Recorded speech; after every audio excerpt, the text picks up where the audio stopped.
I was a mature student by this point. I was 30 by the time I did my undergraduate.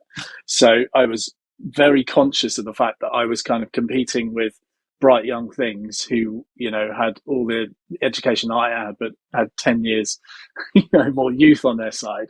So I figured whilst I was studying, I better get a foot on the ladder.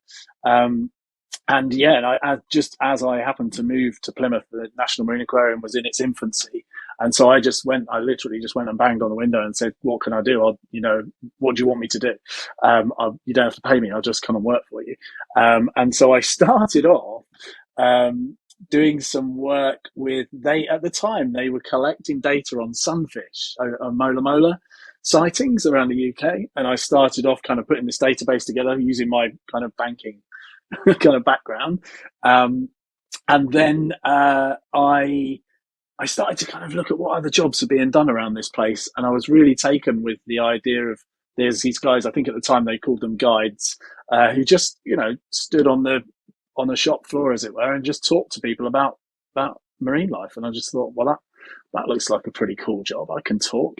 So, so I got a job kind of working between my studies, just kind of communicating with people on the shop floor.